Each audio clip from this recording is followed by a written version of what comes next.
Assalamualaikum warahmatullahi wabarakatuh. Selamat datang di video kami yang membahas tentang konsep keadilan distribusi dalam Islam. Dalam video ini, kita akan mengeksplorasi bagaimana ajaran Islam mengatur distribusi kekayaan dan kesejahteraan masyarakat. Yuk simak lebih lanjut. Yang pertama, kita akan membahas tentang keadilan dalam Islam. Keadilan adalah salah satu prinsip fundamental dalam Islam. Allah Subhanahu wa Ta'ala berfirman dalam Al-Quran, "Sesungguhnya Allah memerintah kamu untuk berlaku adil dan berbuat kebajikan." Quran Surat An-Nahl ayat 90.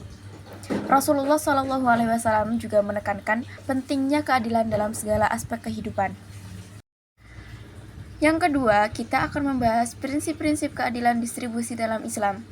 Prinsip-prinsip keadilan distribusi dalam Islam mencakup keadilan dalam hak, tanggung jawab, dan kesempatan. Islam menekankan bahwa setiap individu memiliki hak yang harus dihormati dan dipenuhi. Selain itu, Islam juga mengajarkan tanggung jawab sosial untuk membantu mereka yang kurang beruntung dan memastikan bahwa semua orang memiliki kesempatan yang sama untuk berkembang. Selanjutnya, kita akan membahas mekanisme distribusi dalam Islam. Islam memiliki mekanisme yang jelas untuk distribusi kekayaan. Mekanisme ini termasuk zakat, infak, dan sedekah. Zakat adalah kewajiban yang harus dipenuhi oleh setiap muslim yang mampu, sementara infak dan sedekah adalah bentuk sumbangan sukarela. Kemudian, terdapat zakat sebagai pilar utama keadilan distribusi. Zakat adalah salah satu pilar Islam yang berfungsi sebagai mekanisme utama dalam distribusi kekayaan.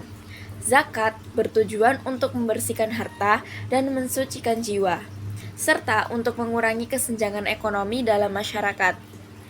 Dengan zakat, kekayaan dapat didistribusikan kepada mereka yang membutuhkan, seperti fakir miskin, orang yang terlilit hutang, dan lain-lain. Pada pembahasan yang kelima, yakni infak dan sedekah dalam perspektif keislaman. Infak dan sedekah adalah instrumen penting dalam keadilan distribusi. Infak adalah sumbangan sukarela yang diberikan oleh seorang muslim tanpa batasan jumlah, sedangkan sedekah adalah segala bentuk pemberian yang dilakukan untuk tujuan kebaikan. Kedua instrumen ini membantu mengurangi kesenjangan sosial dan ekonomi dalam masyarakat. Selanjutnya adalah konsep uang dalam Islam.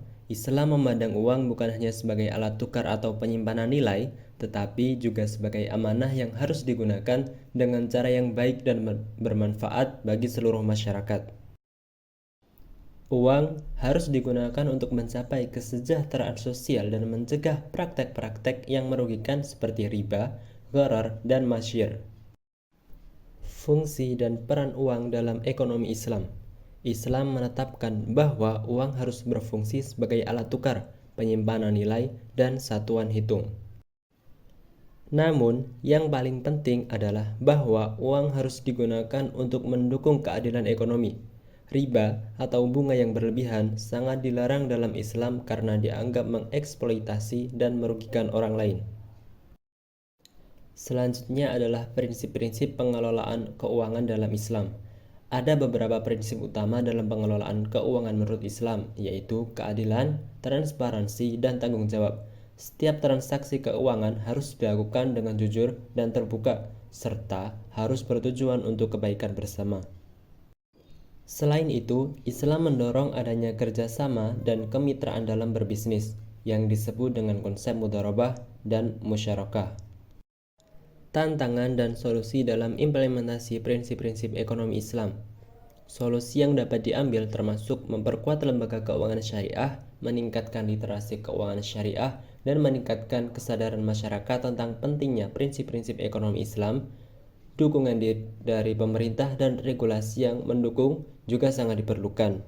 Meski begitu, ada banyak tantangan dalam menerapkan prinsip-prinsip ini di era modern. Ketidakstabilan ekonomi global dan ketidakadilan sosial masih menjadi masalah utama.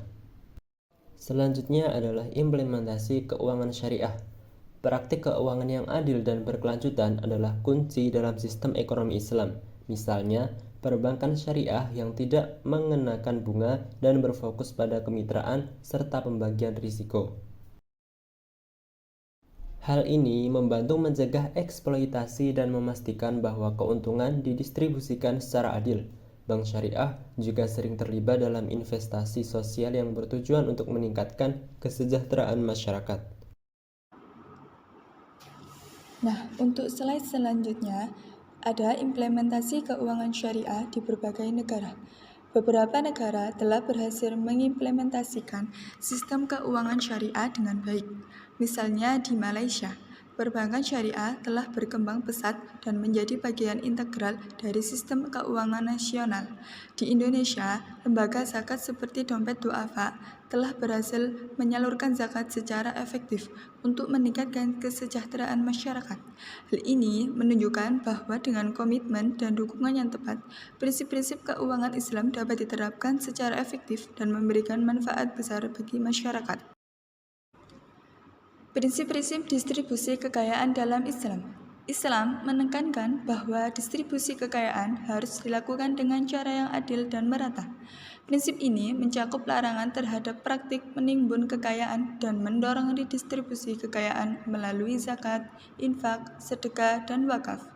Dengan menerapkan prinsip-prinsip ini, kesenjangan ekonomi dapat dikurangi dan kesejahteraan masyarakat dapat ditingkatkan. Studi kasus zakat dalam mengurangi kemiskinan. Studi kasus menunjukkan bahwa zakat dapat secara signifikan mengurangi kemiskinan. Misalnya di Indonesia, lembaga zakat seperti Dompet Duafa telah berhasil menyalurkan zakat secara efektif untuk meningkatkan kesejahteraan masyarakat. Program-program pemberdayaan ekonomi, pendidikan, dan kesehatan yang didanai oleh zakat telah membantu mengurangi kemiskinan dan meningkatkan kualitas hidup mustahik. Hasil ini menunjukkan bahwa zakat dapat menjadi alat yang efektif untuk mencapai keadilan ekonomi. Penerapan prinsip-prinsip ekonomi Islam di masa depan. Dengan memegang teguh prinsip-prinsip ekonomi Islam, kita bisa menciptakan masyarakat yang lebih adil dan sejahtera. Penting bagi kita untuk meneruskan memperkuat sistem keuangan syariah dan meningkatkan kesadaran tentang pentingnya keadilan ekonomi. Di masa depan, kita dapat berharap bahwa prinsip-prinsip ekonomi Islam akan semakin diadopsi secara luas dan memberikan manfaat yang lebih besar. Jadi, kesimpulan dalam jurnal ini yaitu harmonisasi nilai keuangan dalam perspektif keislaman bertujuan untuk menciptakan kesejahteraan bagi seluruh masyarakat. Dengan menerapkan prinsip-prinsip keadilan, transparansi, dan tanggung jawab dalam pengelolaan keuangan, kita dapat mencapai kehidupan yang lebih adil dan sejahtera. Oh, today I don't feel like doing anything. I just wanna lay in my bed. Don't feel like picking up my phone, so leave a message at the